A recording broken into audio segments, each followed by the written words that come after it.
welcome to it, everybody. Right smack dab in the middle of the week. It is a Wednesday, and it is Gwynn and Chris on 97.3 The Fan. That would be San Diego's #1 sports talk station. Thanks to all of you out there. We remind all of you that we appreciate you, and we do this thing for you. And we're going to be hanging for the next 90 minutes is all today. If you're upset about that, tell the National League to change the schedule around. But we got to make way for Padre baseball. A little after 4:30 today, it'll be the Brewers and the Padres game 2. Tony Gwynn Jr. is in Milwaukee. We only have him for a short time today because of the schedule of games. So I'm not going to even waste time by asking how you're doing, Tony. I'm much more concerned with how the last 48 hours have gone for you in the ghost-ridden Pfister Hotel in Milwaukee. Have you survived to this point? I thought about this too. Did you really? I did. Yeah, I was like, I'm worried about him. Is he okay? Yeah, no, I'm great, man. Nothing's happened? You've been all right? My experience has continued to be great. Okay, you're safe then. I can't speak for everyone else, but certainly mine's have been you're okay. Ghost-free. All right, ghost-free. You didn't push any buttons wrong on the elevator? Or the elevator didn't take you to a strange floor? Just bad wiring. For the record, I didn't push any bad buttons the first time. Right, I pushed the right button, and all of a sudden another one lit up. Yeah, it lit up for you. So I don't have an answer for that. Okay. Well, all bad is fine. wiring. Mud already came to the conclusion. Okay. Mudcat Grant, the solving the elevator issues. So, okay, you're good. You will. I think you have one more night there, and then tomorrow they'll wrap up the series, and you guys will head back to the West Coast and a weekend in Seattle. But I don't know. This was the big headline in the paper today, and I don't know that it's fair. But the way the headline read today was basically, it said, Padres lose, but don't worry, Waldron is on his way out. That was basically Wow. Is that what it said? Really? It didn't read it that. It wasn't Oh, written it that. was okay. Those weren't the words. Okay. Those weren't the words. The words were something like Padres lose to Brewers, but Waldron's, time is short. Something like that. And it was basically, hey, we lost because of Waldron, but don't worry, we won't be losing because of Waldron anymore. Giolito has to be called up. He'll take the spot. He'll start in Seattle. Waldron, When does Giolito have to be called up? I think he has to be called up by the weekend. And the word is, at least in Kevin Acey's article today, is that they are, leaning heavily to having him make his Padre debut this weekend in Seattle. And yes, one last thing before we get to Scraby's question here. But Waldron is out of options. So the thinking is that this was the last we are going to see of Matt Waldron. He will be picked up by somebody else, and he's not our problem anymore. And I think that that's just rude. Frankly, I really do. Oh, where's my Nick Castellanos? That's rude sounding. Yeah, right. That's just rude, man. It's rude. I wish I had the actual headline. I didn't bring the paper with me. I think I found it. That's why I was raising my hand. Okay. It's a lot easier on Matt Waldron than you made it seem. But read it and then tell. It and says then you'll... Brewers rough up Matt Waldron in what could be his final game with the Padres. There you go. Brewers rough up Matt Waldron. I read it to say, Matt Waldron lost the game, but don't worry. We don't have to worry about it anymore. That's how I read it. And the story kind of, basically underscored all of that. So, look, there was one play in the game that determined the game, frankly. And, Tony, I want to really ask you about this. They got two runners on base. The ball is hit right out in front. I don't know if it was bunted or dribbled out in front of home plate. I think it was bunted. And Waldron comes down, fields the ball, and immediately looks to third to try to get the lead runner. And he's not going to have time. The guy's going to be there. So then he flips around to throw to first. And it just so happens that the guy who hit the ball, Hamilton, is one of the fastest guys in the league. And so he beats the play. And so instead of 2 outs, runners at second and third, you have bases loaded, 1 out, and then the next guy hits a sac fly, and then the next guy hits a 2-run double. So that momentary indecision ended up costing the Padres 3 runs. They lost the game by 2. After the game, Matt Waldron said, I have to make a better play there. Gotcha. He's taking his responsibility himself. However, I played enough baseball. I know the people who read my launch angle tweet don't think so, but I played enough baseball, Tony. I think you have too. when a ball's dribbled out like that and a pitcher's coming down to get the ball, normally the catcher says 3-3-3 or 1-1-1 or whatever, basically telling you once you pick it up, this is where you throw the ball. So I'm not blaming anybody here. What I'm saying is that might have been more than just a Matt Waldron mistake. He doesn't know that he doesn't have time to throw to third until he looks in that direction. Your thoughts? My thoughts. I mean, I'm not trying to blame this on anybody. I'm saying that it's a team-wide thing here. Somebody should have been yelling either from the dugout or from the. I'm actually trying to pull up the play. Pull the play give me the inning again. Well, it was the inning they scored the 5 runs. So was that the fourth inning? Yeah. And Hamilton was the batter, and I think, did he bunt, Scraby, or did he just have a swing? No, he bunted. Yeah. He definitely bunted. So Waldron looked to third, which is understandable. Want to get the lead runner. And then it was too late when he went back to first. Hamilton beat it, and the bases were loaded. Had he gone to first right away, chances are he would have got him out, and the inning would have played out differently. All right, I'm going to tell you what my thought was in real time, and then I'm going to look at it, and then I'm going to tell you how I feel afterwards. Now, my initial thought was, yes, all of those things are true. Right, the catcher should be helping him out, telling him where to go. Right. I thought that given that ball wasn't bunted down the third base line, that Manny should have been at third base, but he wasn't, and that's where the catcher comes in, being able to read that and saying, "Hey, he's not there. You got to get the out at first." Right? Okay. But that was my initial reaction to it. Now I'm gonna get a look at this high home version of it right now. Get a good look. Take it all in.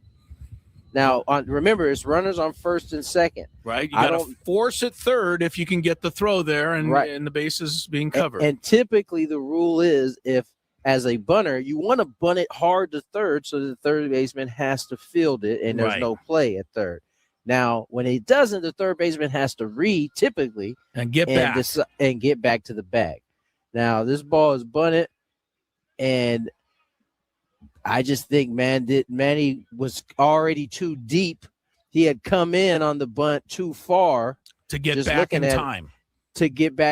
And so at that point, and listen, I'm watching. Who is this? Fermin was catching, I would assume. Fermin is catching, right? He comes out of the thing, and he's pointing to first base. Okay, the whole so he's time. telling him. Okay, yeah. See, And that's maybe why Matt took the blame, is because he heard him say first, but in his mind he already had third. I got to get third.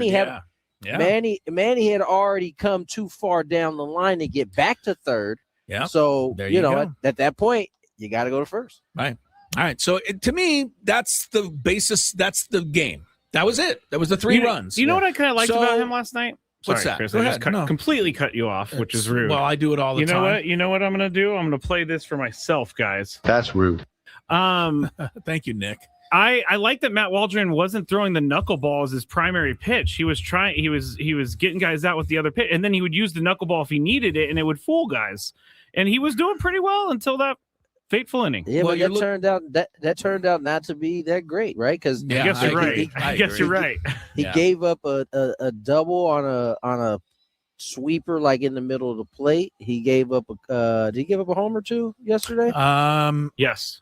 So yes, Ortiz hit a home run. Ortiz hit a sweeper. That was the inning before, though. That was the inning before, but yes. And so he made, unlike the previous start where he was landing all of his pitches not named the knuckleball, he didn't do that yesterday. And then, I think he ended up complicating it by, not taking the out at first when it looks like, just based off the film, that everybody was pointing to first base. Go to first, and he didn't do it. I disagree with you, Scraby, not just because of I tend to do that. About it, you're right. But I think it speaks to a bigger issue, but I don't know that, again, since Matt Waldron's basically should be packing his bags, according to the UT today, maybe it's not going to matter.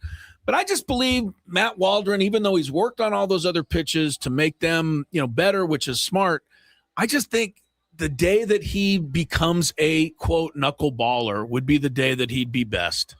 And I just think he's a knuckleballer trapped in the body of a pitcher that doesn't really want to be known as a knuckleballer. Because last night was the fewest amount he's ever thrown. I think he was only 7 times in 50 some odd pitches. And I don't know that his other stuff is good enough to consistently get outs. But that's just, it's neither here nor there. They lost the ball game. I want to give another shout out to Castellanos. I mean, this guy continues. He was 1 for 4, but the one was the perfect timing. Again, 2 out knock, 2 runs. That's such a big at bat. And, they put some pressure on in the 7th. They put a little more pressure on in the 8th. But, you can't come back every single time. So the good news is this. The Padres are 5-8 in their last 13 games. That in and itself is not good news. But the Dodgers are 4-9 in their last 13 games. So therein lies the good news. And I did a little deeper dive into the Dodgers, who lost last night to the Giants again. How about this? The Dodgers have scored 3 or fewer runs in 10 of those 13 games. Like, we are all in a panic because the Padres aren't hitting. The Dodgers are paying a whole lot more money for a bunch of guys that aren't hitting either. I know Ohtani broke his home run streak last night. However, homerless streak. However, and this was your gal, Sarah Langs, who pointed this out. This is an incredible stat. At least I think it is. The Dodgers have lost their last 4 games, each by 4 or more runs.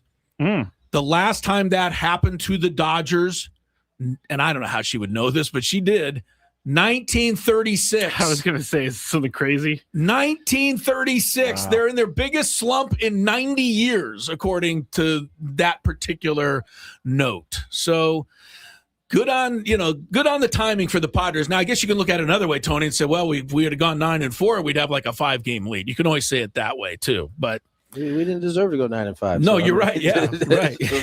So we'll take them going 4-9. Yeah, we'll take them going 4-9. Padres are still in first place heading into the ball game tonight, and we'll have Michael King on the mound. And I guess my first thought on Michael King is, if he goes 6 innings and allows 2 hits, let's leave him in the game. I'm still a little frustrated by the last outing, but they took him out. Bragley did his thing again last night.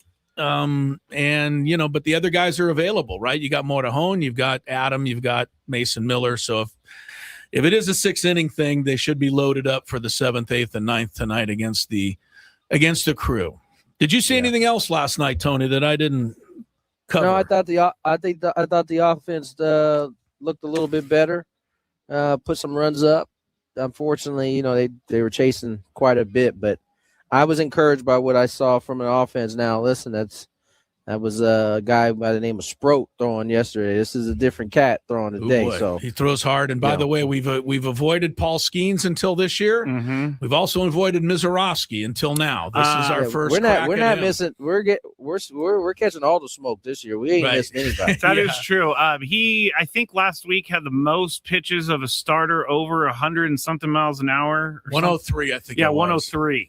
So that's what they have to deal with. The guy looks like he weighs 110 pounds soaking wet. He also, out there, his glove, did you know this, guys? He has a Charizard card from Pokemon built into his glove. We did not know that. That's crazy. That is crazy. That is the kind of stuff you only get on this show. Wait, we have in the chat real quick, we have a Fire Craig comment. So we still got those people out there. Well, you're 5-8. I think it's time he goes. All right, Tony, get down and get your stuff together. We'll listen to the broadcast. Get your stuff together. Well, Tony. He's got his things he's got to do. That's what I meant. Don't be reading the wrong thing into it. And we'll come back and we'll carry you right up until Sam's pregame show. Padres, Brewers, setting sail on Gwynn and Chris. Tune in Thursdays.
getting ready for Star Wars.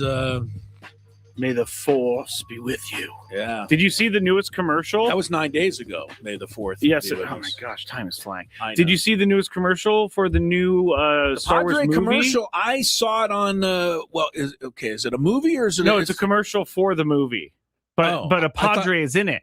Well, I thought it had to do with the fact that the Padres are having their Star Wars weekend. I thought that too, but it's not. It's not bigger than that. It's bigger than that. So there is a commercial out for the new Star Wars movie, which is different from the fact that there is a Star Wars weekend coming up. I think it's April 22nd through, or not April. It's soon. Yeah, May 22nd through 24th. When the A's are here, that'll be Star Wars weekend. Yeah. So I saw it on Twitter, and I thought it was a promotion for that. But Mason Miller is pitching to, who is it? Or what is it? Okay, so it's called The Mandalorian and Grogu. And Grogu is like the guy who everybody calls Baby Yoda, but he's not Baby Yoda. So this is why we need you on the show, because I don't even watch the show, but I do know. You know this stuff.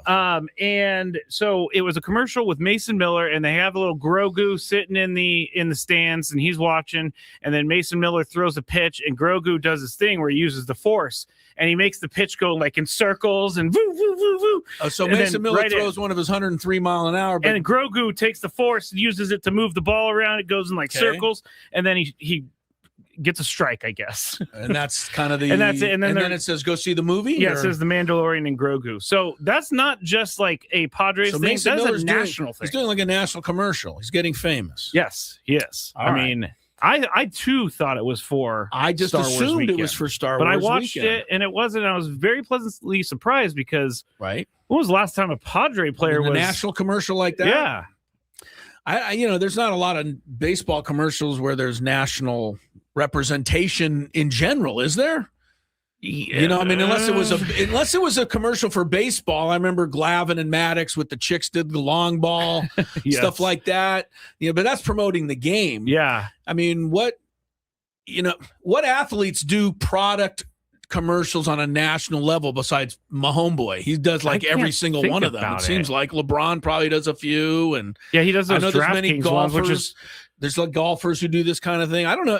Somebody name a baseball player that's on a national TV commercial. Off the top Fernando, of my head, I think can't is think in of a Dairy Queen commercial. I don't know. I've seen a few, but that's only like on MLB Network. Okay, so that still would count. But yes, you're right. MLB Network probably does run some commercials that mix in some players. That would make sense. There's also a Will Smith commercial out there. Like what?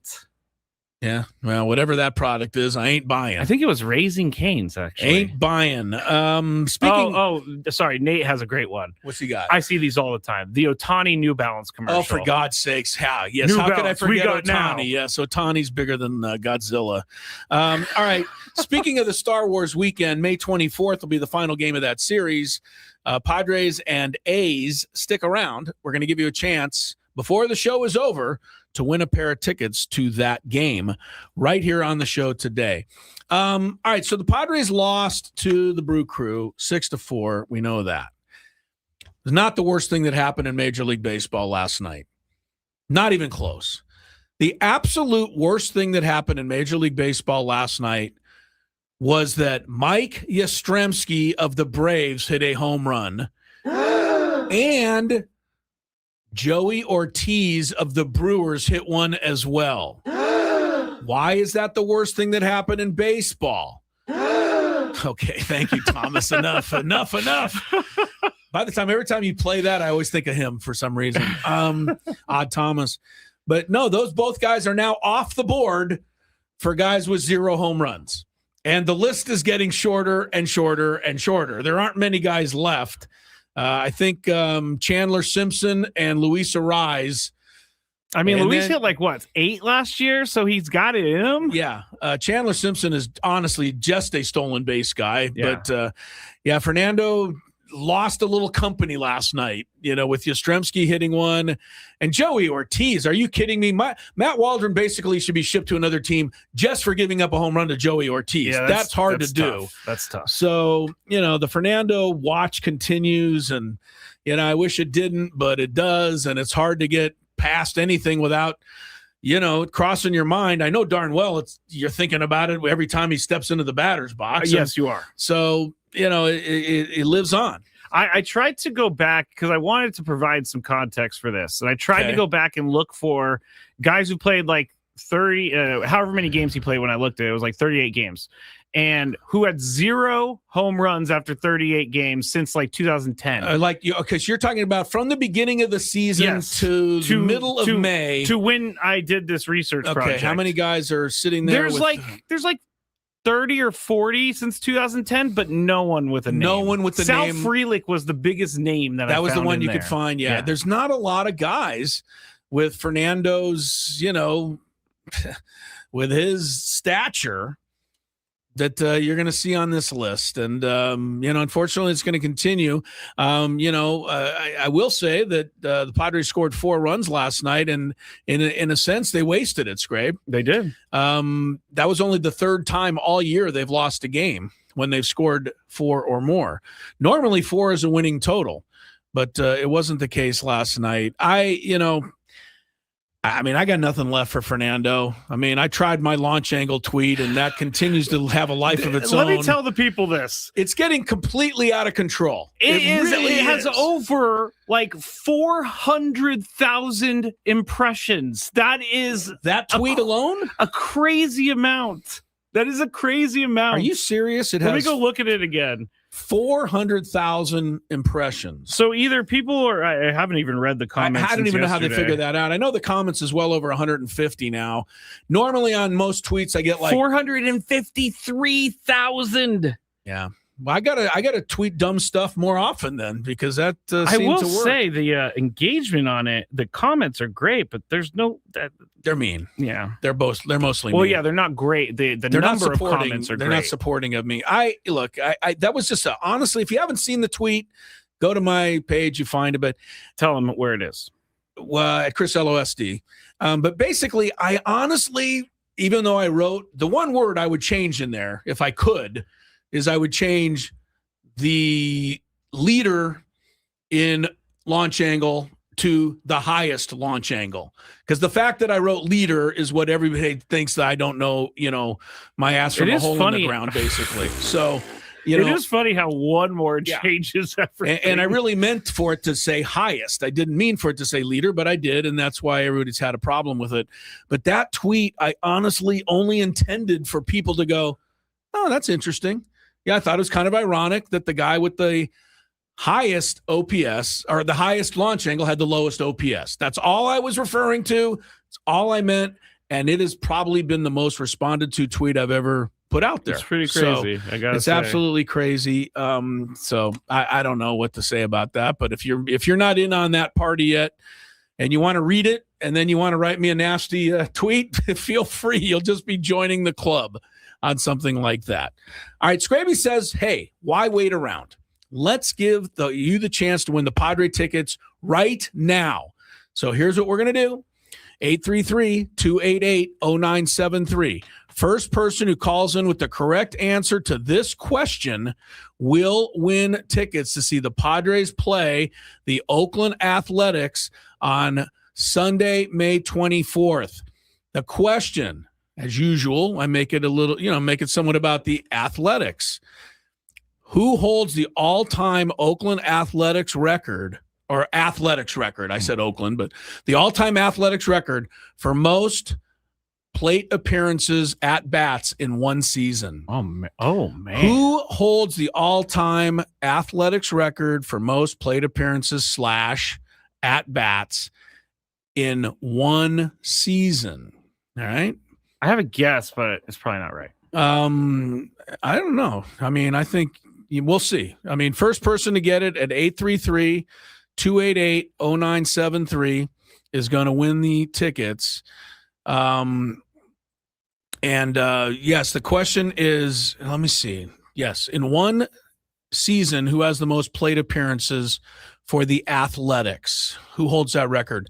833-288-0973. Best of luck to you on that one. And Scraby and I will take a break. We got a lot to do on Gwynn and Chris.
He was first to get the correct answer. I assumed that would be just Ricky Henderson, all-time plate appearance. I knew that was a single-season trick leader. question.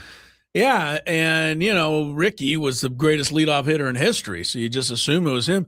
Ricky's not even top 3 in that particular category that we asked for, single-season plate appearances for the Athletics.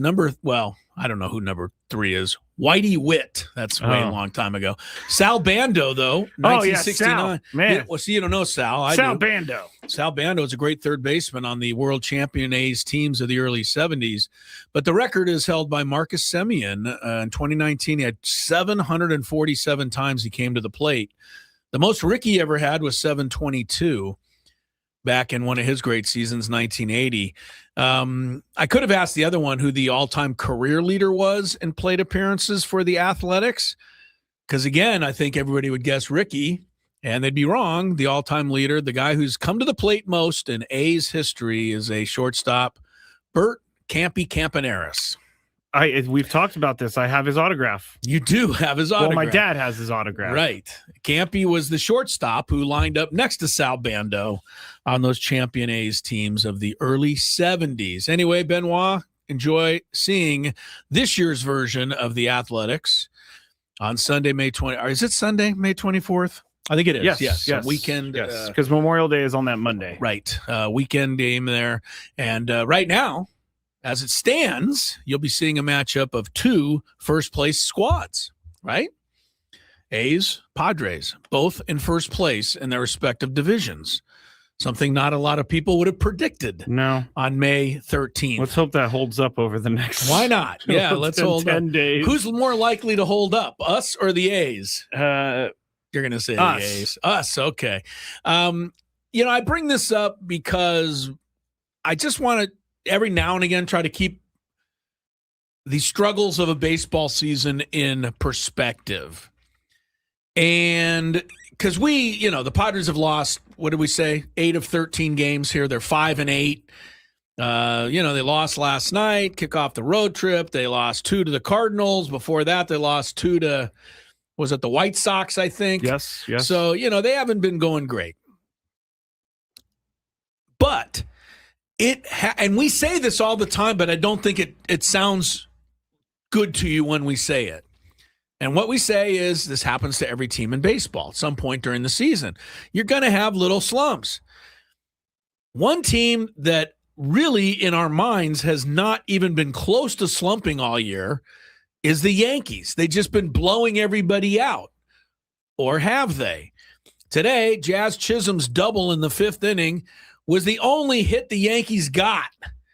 Kyle Bradish of the Orioles and relievers combined for a 1-hitter as the Orioles beat the Yankees today 7-0. The Yankees, with that loss, have lost 5 of their last 6 games, and they have scored 3 or fewer runs in all 5 of those losses. We're talking about the Bronx Bombers. We're talking about Aaron Judge. Every time I see him on TV, they're hitting a home run. Right. We're talking about all these guys and Aaron Boone, and they're running away with it, and nobody can stop the Yankees.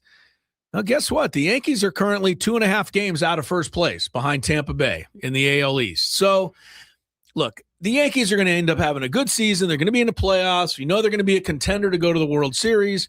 But, yes, even them. I guarantee in New York right now, it's time to fire Aaron Boone again. Oh, of course. Because that happens at least 5-6 times a year. That season never goes out of season. Right. That desire. Yes. By the way, the next series for the Yankees starting on Thursday will be against the Metropolitans. A good old Subway series. A good old Subway series between the struggling Yankees and the worst team in baseball, the Mets. I mean, that just sounds like the rest of us out here can watch from afar and just enjoy the disgust that'll be going back and forth during those games. Yeah, there's going to be some good fan moments, I have a feeling. Where did it go? Oh, Joseph said, because we talked about earlier. Anyone else worried about today's game? The Miz is a beast. Well, of course I'm worried about any game. We talked yesterday. We were worried about Sproat. He got his first career win. He did. He ended up getting it. He wasn't lights out, but he did get his first career win. And, in his 10th start. But, yeah, Mizorowski can just dominate. Padres can be dominated. I don't think there's any argument there. But here we are with a +1 run differential in first place. The other teams in first place, well, the Athletics are in first place. They have a -8 run differential. I was going to ask you. So for all of these people that, think this is the biggest deal in the world, maybe not. Can a division winning team have a negative run differential? I bet it's happened before, just because I go way back in the day, they didn't put it out. Yeah. They kept it, but it wasn't, but I remember the Mets one year won the division with like 83 wins. I think the Padres won in the middle 2000s with the Jake Peavy years. I think they won with 82 or 83 wins one year. So that team might have been very close in run differential. I don't recall. But, the Dodgers are +59. It doesn't really help them. But no, and I said it yesterday. They're second in OPS. The Padres are 27th. Padres have a better record. So the Dodgers, we keep looking at all of this stuff, and it just doesn't add up. I've been really paying attention to them this year, and they're having just as hard of a time as the Padres are with runners in scoring position. They're not good with runners in scoring position. And as you said earlier, Ohtani, he hit a home run, but he's still swinging, as you will say, like a rusty gate. And there's no consistency with their lineup. So it's very nice to see. I love it. Ohtani's hitting .240 with 7 home runs. He hit his 7th last night. That broke a 12-game streak. Oh, Chris says 2005 Padres had a -41 run differential and won the division. Right, so there's the answer. That's what I was talking about, though. There was those 2 years. I remember that they snuck in there. Okay, thank you for that, Chris. But, yeah, Freddie Freeman, 4 home runs. Not quite the same input. Kyle Tucker, has he been worth even close to the money they're paying him? He's got 4 home runs and a .253 batting average. His OPS is .756, which is quite pedestrian. Yeah, they're paying for him the money he's 800. making. Don't look now, because I hate to say this ahead of time, but this guy will probably get hot starting on Monday against the Padres. But Will Smith only has 3 home runs and a .701 OPS. He has been quite poor. As a matter of fact, Dalton Rushing has been far better. With a .1038 OPS. I did also read that Dave Roberts pulled Dalton Rushing into the office last week and said, dude, you're looking bad. Good. Stop it. Finally, Dave does something right. Yeah, Dave said, look, you're it's not a good look for you. Because in this world of the tweeting and the and the Instagramming and the clipping of the video, right? They keep clipping this out, and all we see from Dalton Rushing is, bleep him, or this, that, and the other. And that's all we're seeing from Dalton Rushing. So Dave Roberts said, if that's what you want to be known for, so be it. But so Dave Roberts trying to, nip that in the bud a little bit. But, yeah, they got a bunch of guys. Teoscar Hernandez, 4 home runs, OPS .688. That's not very good for a guy of his caliber. Is the best hitter on the team Andy Pages? I would think so far, 909 OPS. He's having an incredible year. Muncy's got 11 home runs, but only 17 RBIs. So, they have their issues, but good for them. I'm not worried about them. We got enough to deal with on our own. I wanted to take a minute to go through, we talked about him already, and the Star Wars commercial, but our guy Mason Miller obviously didn't pitch last night. Obviously did not pitch on Sunday either, right? He pitched Saturday. Got the save, his 12th of the year. 4 strikeouts. Save. Yeah, faced 7 hitters, which is the most he's faced in any one game this year. But Mason Miller's been so incredible. And I still think what he did in the month of April was as impressive as anything I've seen any pitcher do in 15, 20 years. I know Skeens does what he does, and he did it, what he no-hit again to the 7th inning last night, and, all the fanfare that goes with Skeens. And, We can go back to Pedro, and we can go back to Maddox, and we can go back to Randy Johnson, and whoever else you want to think of. All these guys have done some great things. But what Mason Miller did in April, I don't think we truly appreciated it enough. And I want to put it in perspective now so that we can go back and appreciate it again. In the month of April, Mason Miller faced 38 hitters. He struck out 27 of those hitters, 71%. In a 7-game stretch, 5 times he came in and struck out the side. 5 out of 7 games. That is a lot. It's ridiculous. Okay. He had a 0.35 whip. He gave up 2 hits and 2 walks to go along with his 27 strikeouts. Now, since then, how good has Mason Miller been? Well, in 7 appearances since that time, he's faced 30 hitters, but he struck out 11. So whereas 19 guys have hit the ball, whereas before only 11. Right. Where's our strikeouts? What happened? He's only got 37% strikeout rate. Also, in that span of 7 1/3 innings, he's given up 3 walks and, oh my God, 5 hits. So his whip is 1.09. His ERA is 2.45. The point is, those numbers that I just said, 31%, 37% strikeout rate, 1.09 whip, those are all-star numbers. But they pale to what he did before. Yeah. And I don't think we realized it as we saw it. We just assumed that he can go out there and, just strike out everybody every time. And he did that. So we got treated to something very special there in the month of April. Hopefully he'll have another streak like that. But I'll be honest with you, it's going to be hard to duplicate it. Yeah. The command that he had throughout the month was amazing. He was putting every single pitch where he wanted it to go. And you're right. Now he's a normal closer where he's going to get a base runner every once in a while, put some guy on, walk a guy. Right. His slider hasn't been as dangerous for him lately, but you got to think he's going to just get back to being the Mason Miller of April. Not saying he's going to set any records, but I don't think really good again. I don't think he can do that again. I really don't. He had his first 13 appearances this year. 9 of the 13, nobody reached base. 9 of the 13. Since then, of the last 5 appearances, only 1 clean appearances with nobody getting on. I'm just saying, what we saw in April, we didn't enjoy it enough.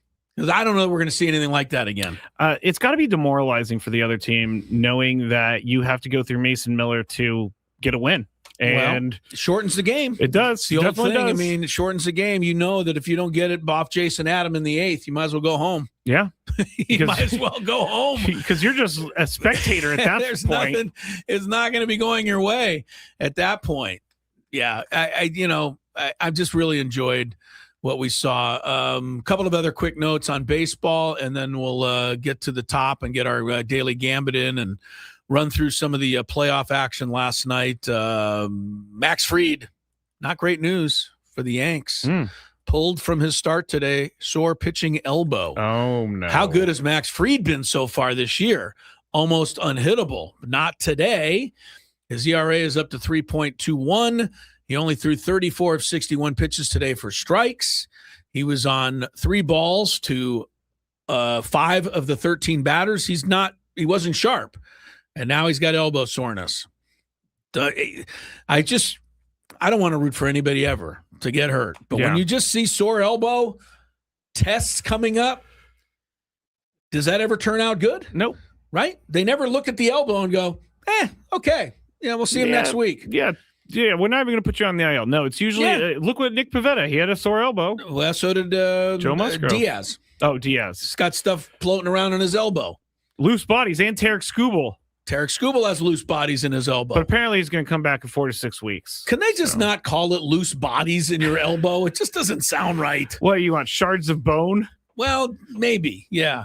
Another blow for the Mets as well. Their starting catcher, Francisco Alvarez, goes to the injured list today. Meniscus tear in his right knee, surgery. Yes. Oh, 6 gosh. to 8 weeks for Alvarez. They're already without Lindor. They're already without Jorge Polanco. They're already without Luis Robert Jr. And they're already without a whole bunch of money that they've given to all these people to not get the job done. I don't understand why the Mets are the snake bitten one. I'm glad they are. Yeah, of course. Doesn't bother me any. It's just weird that the Mets, they spend the first or second most money and they cannot win. Maybe it's the baseball gods. Maybe. The old baseball But why gods. are the Dodgers affected by that? Because the Dodgers did a lot more of the what's the called? Just pouring money into it or overspending? Putting it to another. Oh, deferring. Yeah. Yeah, well, yeah, you're right. The Dodgers haven't been. They've got 2 straight World Series to show for this right now. The Mets have absolutely nothing. Do you think they paid the big man upstairs to win? The Dodgers, like they've been cheating? Yeah, like they paid. Oh, they sent a check to Rob Manfred? No, they sent a check to God. To God? Yeah. Well, or as Tommy Lasorda used to call him, the great Dodger blue in the sky, or whatever. I hate that. Yeah, I hated it too. One other baseball note. And we touched on this yesterday in the Daily Gambit. Cal Raleigh was mired in an 0 for 36 slump going into the game last night. He had not had a hit since April 27th. That's a while ago. Before the game, apparently Cal Raleigh jumped in the shower with his uniform on. The full thing. Whole thing. And the word was Logan Gilbert gave me some good advice. He said, you got to wash off the bad mojo and the juju from the baseball gods. I love that. So there you go, the baseball gods again. Logan Gilbert said, you got to do it. Raleigh started the game 0 for 2 last night. His streak went to 0 for 38, but he did finally end it with a line drive single to right center field in maybe 6th or 7th inning. So 0 I think for he got 38. 2 hits, right? Yeah, I didn't see what he did on the next at bat. I think he went 2. He had 2 hits back to back. He got the one. Chris Davis, the old Oriole first baseman, 0 for 54, still has the record for a position player. But yeah, Cal Raleigh. And I'm already hearing the jokes, so let me say it first. As far as we know, Fernando has not yet jumped in the shower with his uniform on. Someone needs to throw him in there. I just, don't kill the messenger. More Gwynn and Chris coming up.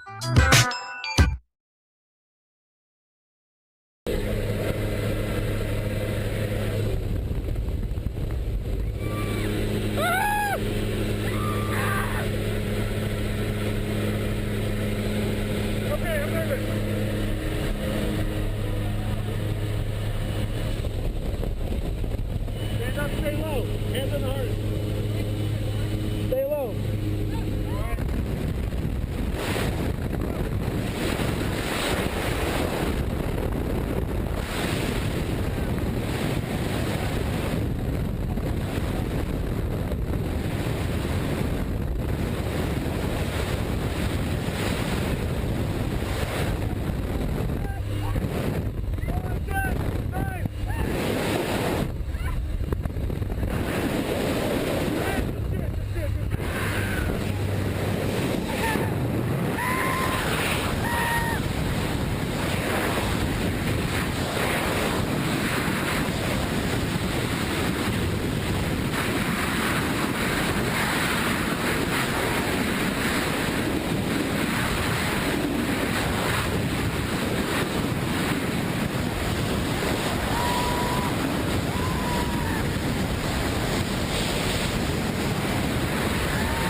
identical tandem student right there. I tried. I wrecked your good job, buddy. Fun, huh? You need help with anything?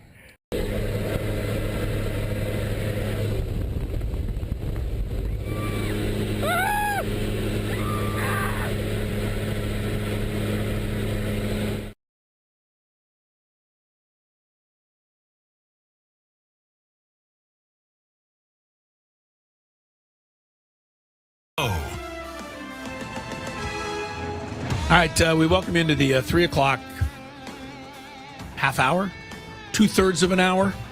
Yeah. Whatever it is, it's happy times. Happy hour. Geo Pools, our guys. Yes. Trusted by thousands of San Diegans. I don't see the list. Oh, it's over here. The company trusted by thousands of San Diegans to keep their pool sparkling, swim ready, and expertly maintained. Call Geo Pools now. Say radio. Get a free month of service. They shut down our pool. Oh, for no. draining purposes over the next 10 days. We do have a secondary 10 pool. days? No kidding. Get in there and do it. Let's go. What the heck is happening? I don't know. 10 days. We do have a secondary pool. I have to walk a little further to get to it. All right. And it's not quite the same length. Oh. So I don't get the same workout, but I'll be okay. I'm just It's like a kiddie pool? it's smaller. It's not a kiddie. I'm not going like turning, but it's shorter. I did. It was they said they're closing it Monday. Lori said, well, you might be able to beat them to the punch.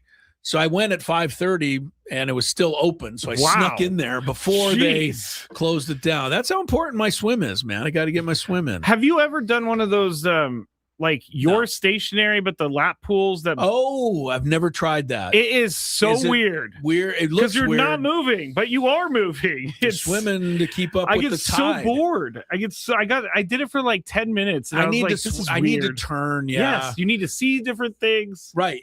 Every time you lift your head up, you're looking at the same thing. Exactly. Yeah. No, I've never tried one of those. I think it would be interesting to check it out. You should. We'll see. All right. Let's get to the Daily Gambit. I got a couple of things on the NBA too. I know we're not, but did you see that the NBA is defending itself because apparently there's been an 11% increase in the number of fouls called in playoff games? That would be the most like in the history of the league. I mean, 11% is kind of a lot. It's a lot. And most people in general say in the playoffs, you let them play. You let them play a little more physical. Yeah. The opposite's happening. They're calling everything. No truth to the rumor that the 11% more foul call is just attributed to SGA. I was going to say, where does he fit into all of this? But I'm bummed. You know what? They probably got some directive. Hey, you got to start calling fouls. And then, so they called fouls on everyone. Yeah, they're calling a lot of fouls in the playoffs, but the games go on, and here's how we did in the Daily Gambit. Do you like money? I think about money a lot. Do you like money without doing anything? Winning. Do you want to make money while watching sports? I think Washington is immortal luck. Washington! Woohoo! If you answered yes, this is your segment. Just don't blame us when you lose. Nothing is ever your fault. It's your game. Take it. Gwynn and Chris go through the top bets of the day in the Daily Gambit on 97.3 The Fan. Daily Gambit is our daily sports betting segment here on Gwynn and Chris. Please, everybody, gamble responsibly. We are broadcasting live from the Bill House Studios. We know how. Brewers and Padres last night, over under 9 total runs in the game. Chris, you went over. I went under. Yeah, I don't know why I thought about it going over, but it was 10. I hit so one. You win. Yeah, I hit one. Skeens over under 7.5 Ks. Both of us went over. Both of us were right. 10 strikeouts. But I will say, Chris, I think he had like a no-hitter through 5 innings last night or something like that. 6 plus. Six plus. No, he took it into the 7th inning Wow. after they talked about an MLB Network. I thought about you. He should pitch a perfect game tonight. I'm like, boy, that's kind of arrogant. But he did pitch a no-hitter, and you know who your guy broke it up? Who? Mickey Moniak. Ah, man, he's having a good year. They're talking about Mickey making his first ever All-Star game this year. Very good which for him. Could happen. Yeah. I mean, you got him, you got Spencer Jones, you got LaCosta Canyon represented all over Major League Baseball. You got it represented more than a lot of high schools. I'll say that. Cal Raleigh, we talked about it. He jumped in the shower before the game with his uniform on to try to break the curse of his 0 for 36 streak. Right. Over under one or a half a hit. You went under, I went over. He had 2 hits. Yeah, So- well, had I known he jumped in the thing, I would have. Oh, you would have gone I would over? have picked different, but I didn't know. I did not have that information at my fingertips. Cubs and Braves. Cubs minus 1.5 on the run line. We both went Bravos. Bravos won 5-2. They keep rolling. They do. Spurs minus 9.5 against the Timberwolves. You went with Spurs. I went T-Wolves. Spurs win but big, 126-97. Yet another blowout in these playoffs. There have been so many games like that. Not sure why that is. I really am not. I mean, you'd think playoff games, you get down 10, 12 points, you'd start to fight back. Yeah. It seems to go the other way now. You get down 10, 12, pretty soon you're down 24. They're like, we look forward to the next game now. Right? It's been weird like that this year. Who had more points, Wemby or Ant-Man? You went Wemby. I went Ant-Man. Wemby had 27, and he was a 1-point favorite, so he had 26. Ant-Man had 20, so you win. My betting has been terrible lately. We'll tell everybody just how bad here in a moment. Okay, that's it. Oh, that's it? Yeah. All right, coming into today's action for the week, I'm sitting pretty good, 10-3. Wow, that is win some money very on that. good. Yes, You're 5-8, which is, better than I thought. better than you thought. All right, here we go for tonight's action. Milwaukee minus 1.5 over the Padres. I'll let you go first. I really, want the Padres here. I don't like this matchup, although King has been really good. Yeah, he has. Can the Padres get to their bullpen at the end of the game? Because you don't think they're going to get much against Mizorowski, do you? No, you can't. You can't think that. He's been lighting up really everyone all good. year. Yeah. I hate to say it, but I'm going to go Brew Crew. Feeling better about the Brew Crew. You're giving a 1.5 too, so you're calling. I mean, can you blame me? The offense, 4 runs was like amazing. And yes, only the third time all year that they lost with that. With that total. Such weird stuff. I'll have faith. I'll keep the faith. By the way, we haven't given you the lineup yet. We'll have that for you here in the next segment. Stick around for it. We'll see who's in, who's out. All right, 7 runs. Last night it was 9 runs. Tonight, though, you got Michael King and the young All-Star Jacob Mizorowski. Remember, he was named to the All-Star game last year. Oh, I remember. Just by pitching in like 1 game. I remember, Chris. Yeah, you were thrilled with that. As I recall, you were quite pleased. Oh, yeah. I was like his biggest fan after You that. enjoyed that. You love when people just are given something without earning it. That's one of your favorite things. I love know. it when social media popularity dictates things. Well, you better get used to it. Yeah, I you're just right. had the most popular tweet I've ever had. So, And it's dictating everything. It's dictating it all. 7 runs tonight with King Mizorowski. I think it's I'm going to first. be. I'm going to go under. Okay. I'll go under. I took a shot at over yesterday. I'm not going to risk it again Yeah, I'm going to go under with these 2 teams. Dodgers are 1.5 over the Gigantes. Now the Giants have won 2 straight, 4 of 5 from the Dodgers. Ohtani is pitching tonight. Robbie Ray is pitching for the Giants, who's pretty good. Oh, Mr. Grunter. Yeah, he well, whatever. Yes, he does that. What do you think? I mean, could the Giants sweep the Dodgers? I don't know. Well, we better take the Dodgers then. Shohei's pitching tonight. The Giants. Last night, their 9th hitter hit 2 home runs. Harrison Bader hit their 8th and 9th hitters were the only ones that hit home runs. Was in Harrison last Bader game. on the 0 list? I think he had maybe 1 prior to that, but he only hit like 100 before he got hurt. Yeah, that's He's way down. But he hit one last night. And then the other Haas hit 2. they just called him up. I think he's his He's first backup 2 of the catcher. year. Yeah. Hit 2 home runs. So Go figure. Who you going, Dodgers or Giants? I can't think the Giants are going to 3-game sweep, so I'm going to go Dodgers. Or no, they're playing a 4-game series. I'm going to go Dodgers anyway. I'm going Dodgers also. Who gets more strikeouts tonight? This will be interesting. Dylan Cease against Tampa Bay. He's playing the first place Rays, or Ohtani against the Giants. Who gets more strikeouts in their start? I've been trying to talk against Dylan Cease this year and, say, well, he's pitching good and he's getting a lot of strikeouts, but, We don't really miss him that badly. That argument's starting to kind of sound bad, really, because Cease has just been really, really on point this year. I've watched a couple of his games, though, and he does the Padre thing where he goes and, he's fine. He's mowing down the lineup, and then one inning, he just loses it. Well, he's 3-1. He's only been beaten once all year. He's won 3 of his last 4. He's got a 2.58 ERA. Okay, well, he's definitely better than when I was watching. He's got 66 strikeouts in 45 innings. That's almost like Mason Miller-like for a starter. 10, 12, 8, 9. I'm going to go with Ohtani to get more strikeouts after all of that. Yeah, I'm going to say Ohtani has 9. Ohtani has more than Cease tonight because Cease has to play the Rays.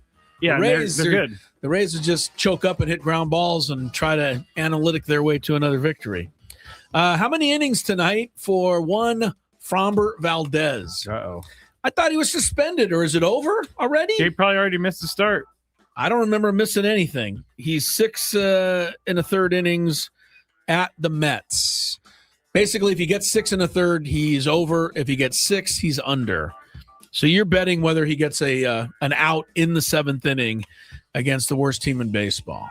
Framber Valdez, hothead extraordinaire. I was going to say someone's going to anger him and he's going to get kicked out again. Wow. You're calling another ejection for him? Yes, because he said he didn't mean it, Chris. He did not mean to hit Trevor Story.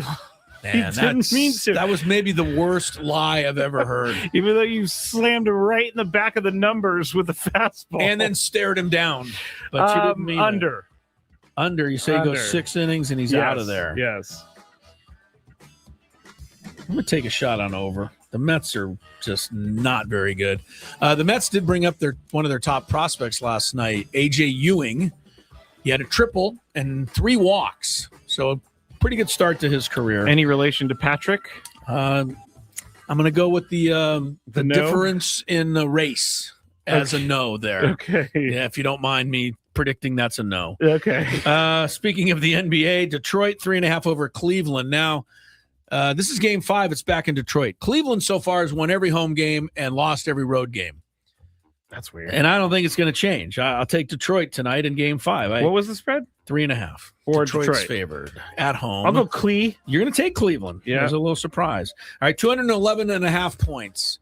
I don't know what to give you on a scouting report there, but 106 to 105 would be 211. So over or under for this game? Under. I'm going to go under also. I feel, although Donovan Mitchell almost scored that many points himself the other night. He did. Speaking of Donovan. I've never seen anyone ever do that. No kidding, man. That Donovan Mitchell. How did the Jazz trade him? Like, really?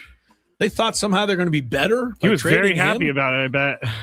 His career's gone well in Cleveland, but he hasn't delivered anything other than bunch of highlights. That's true. And then they give him James Harden. People in Cleveland are expecting them to do something with this. Anyway, Mitchell -1 or Cade Cunningham, who does most of the scoring for Detroit. What do you like in that matchup tonight? In this case, I think at home, Cunningham does it. Cunningham. I'm going to take Mitchell because I'm still angry at the Detroit coach, who I heard he's a San Diego guy. Did you know that? The Detroit coach? No, I did not know. Bicker. Let me look him up. Bickerstaff? Yes. Well, first of all, his dad is Bernie Bickerstaff, who was a longtime NBA coach, and Bernie was a USD guy. Oh. And we've had so many coaches that are USD guys. Isn't that just strange in and itself? And, you've got... I don't see anything on his Wikipedia page. About where Bernie went to high school.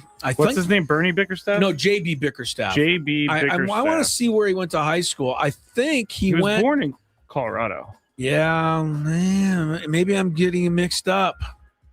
I hate when I get somebody mixed up. I don't see it. It says he went to Denver East High School, so it's not him. All right, so I'm never mind. Pay no attention to what I just said. Just know that Chris is now going to try and figure out before the end of the show who I'm talking about. Yes. But I'm going to take Mitchell. And the reason I brought Bickerstaff up in the first place, because he didn't double team Mitchell the other night. He's probably dumb enough to not double team him again. Final game, Avalanche 1.5 over Minnesota. Minnesota. Avalanche look for the clinch. They're up 3-1. They're at home. I think the Avalanche smell blood, and they'll get it tonight. What about you? I was going to try and make a good. You want to go with the Avalanche Wild blood being joke. wild again? No, Not this time. I'm going to go Avs. Avs for the clinch. The Ducks took it to OT last night, but fell in Edmonton 3-2, or not Edmonton, Vegas 3-2. So they're down 3-2 coming home. Still alive, but would have been nice to get that OT goal there and come home with a chance to win. All right, more Gwynn and Chris is ahead, including I'll tell you when we come back. I got something lined up. From the gate.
show, or almost 9.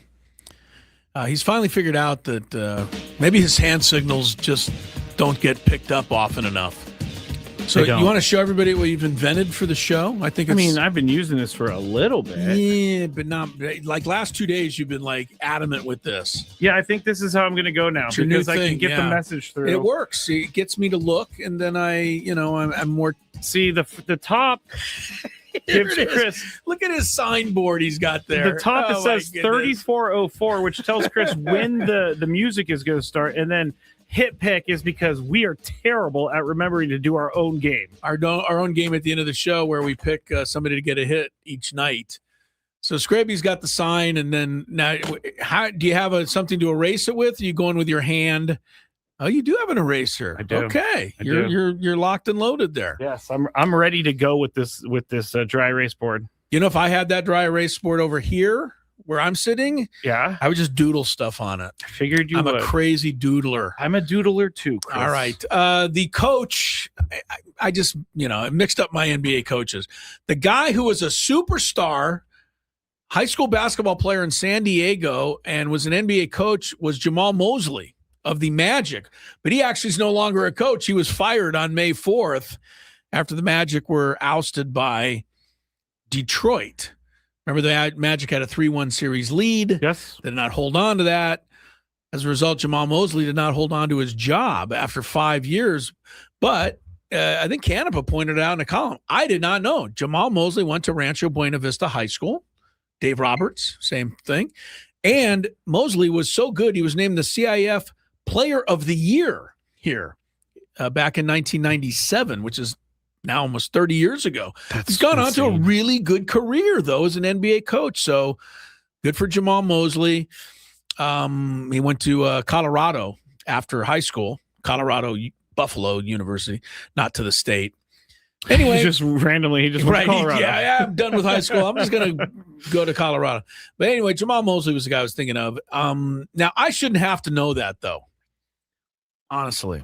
Why? A good producer should know that. A good producer? Yeah, we should have had Jamal Mosley on a show somewhere along the line when he was coach of the Magic, even though, local guy done good. Like, I think you should If you would have told me? I know, I didn't know. That's what I'm saying. I'm not even the NBA guy. But you should be the guy that's always on the lookout for former San Diego people done good. I have tried to get Mickey Moniak. I know. I've tried. You know what I would do? I email the Magic.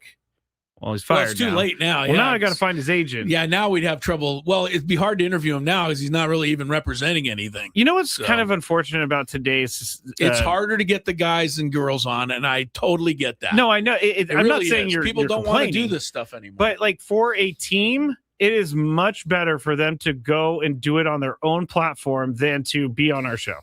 It is tough. I mean, just look, we've said this, so you know this before. The Padres announcers like Mark Grant, Bob Scanlon, Jesse, we actually have to ask permission from the Padres. They have to work it out with those before we can get them on the show. And that's standard practice. That's standard practice. It used to be if you had Mark Grant's number, which you do, you would just call him and go, "Hey, Mark, can you come on the show?" And he'd go, "Yeah," or I got something to do. I can't do it. And you'd work it out and that'd be it. It's just a whole different world now. It is. So I agree. So that's fair to say. So that you understand out there, we'd like to get a lot of people on that just, we can't get to them at all. Because I've reached out to athletes before that I have their number or whatever, and then they go and tell their team, and then their team contacts me saying, "Why are you contacting our athlete?" Right. Kevin O'Connell contacting us with the Vikings. I mean, he was on right when he got the job, but he said he was going to come back on, but his guy has never answered me. Well, the Vikings won't let him. That's part of it too. So it has become, the guy that was the all-time example was the tennis guy that I always wanted to get on, Taylor Fritz. We called his agency. And we're not calling out Taylor Fritz, okay? We're calling out whoever I contacted. Yes, we kept calling his agency, say, "Hey, we're from San Diego. He's from San Diego. I think it'd be fun to have him on. He's the number 5 tennis player in the world." If anybody's listening from his camp, then you could email me, matt.scravy@odyssey.com. We've tried to get him on. It's not that we've tried to get him on, but his own agency won't even give us the time of day. So there's that. Why don't you give us a Padre lineup here before we get too far along? Oh, hold on. We're already this far along. Yes, we are. I got rid of the lineup, but give me. Okay, here it is. Leading off. I do we like Jackson at the leadoff spot right now? I do. He went 0 for 5 last night, but the previous leadoff hitter to him was Ramon Laureano, who right now isn't even earning playing time. yeah, So that's rough. Yeah. So we got Jackson Merrill leading off, playing center field. Fernando Tatis Jr. again playing second base and batting second. Manny Machado third base, batting third, and Duhar DHing in the cleanup spot. Bogey shortstop, fifth spot.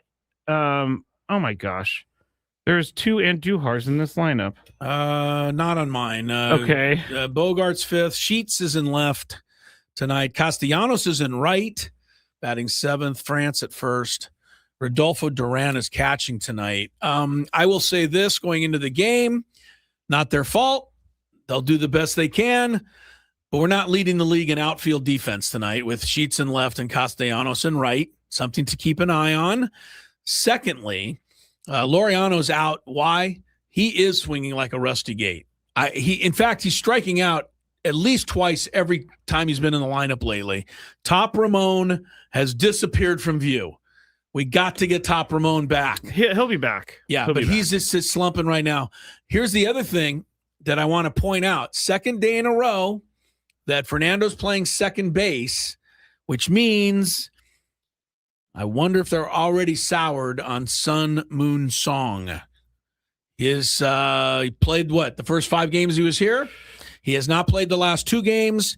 He has not had a hit since his first game. Understand that Jake is not back yet from the concussion. He's not on the trip at all.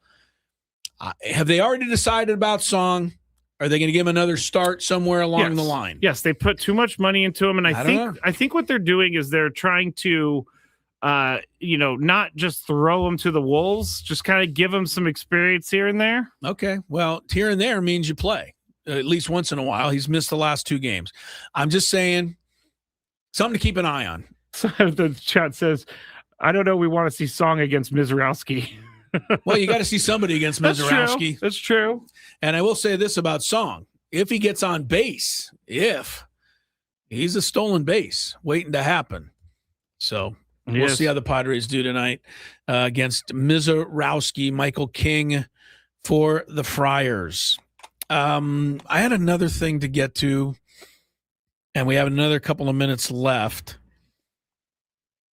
Yes. Yeah, and you know how old we are. I'm not old. Yes, I am. I forget what I wanted to talk about. I had something. You know what? Good. I got something because I had something kind of controversial actually. Oh gosh. And I don't know if we even want to go there. No, not with 4 minutes left. You don't want to go show. Controversial? Not with 4 minutes left on the show. Okay, go ahead.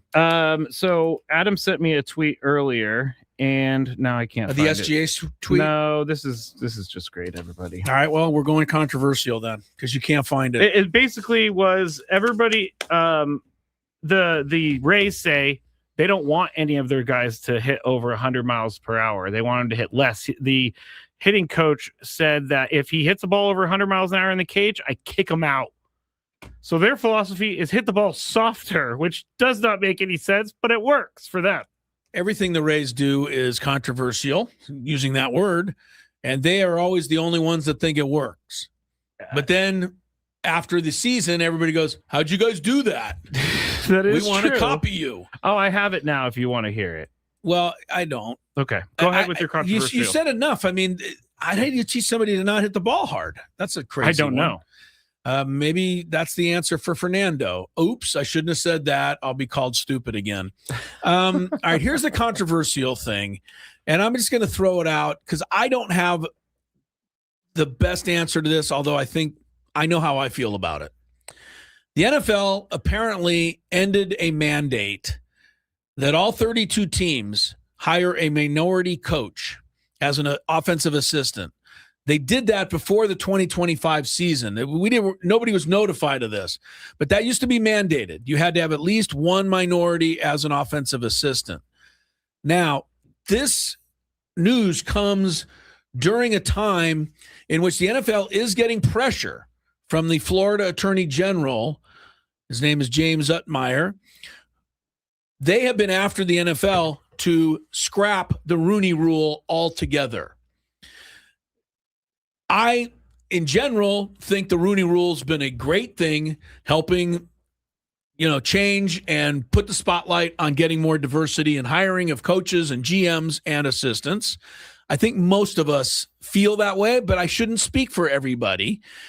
The argument that the Florida Attorney General is making, and who's ever supporting that bill and that particular charge, is that no, the best people should get the jobs, regardless of race and all of that. So that's more political, which is where we try to stay out of.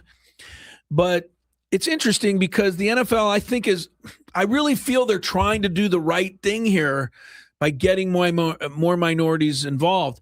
My criticism of the NFL is, despite all of their attempts to do it, they're not really that successful at doing it anyway. It's a thoughtful thing to have, but it was very flawed. It seemed very flawed. Because then you got the quote-unquote token interviews just so they qualified for the process. And I've always said, if someone is more qualified for me, doesn't matter, man, woman, whatever race you are, you should get the job. That's where I think the job should go, is to the most qualified person. And the NFL has a problem with the club that all the owners are in, that they have their guys, and that's a problem. They need to figure out how to change that. Club. Yeah, the good old boys club. Yeah, you're right. But I think this thing coming from the Florida Attorney General is something that the NFL has to keep an eye on as well. I can't necessarily argue against their charge that the best people should get the jobs. But why does the Attorney General care about the NFL hiring? Doesn't he have many other businesses they should be caring you're about? asking questions why political people get involved in sports, and many times they feel like that is a place that they can get their point across because there's a higher profile involved and attached. Yeah. Again, politics is not our business.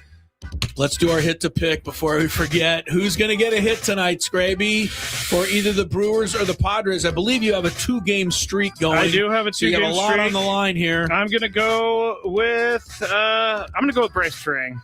Bryce Terang, you're going with a Brew Crew guy. The last time I picked a guy who didn't even play, so that didn't help my chances any. I'm going to at least pick somebody who's going to play tonight, and I'm going to say that, I don't know, is Rodolfo Duran going to get his first hit off Jacob Mizorowski? Why not? Go Rodolfo. Go Rodolfo. Here comes Sammy's pregame show. The long goodbye begins. A very special evening with Journey. Final Frontier Tour. September 14th, Pechanga.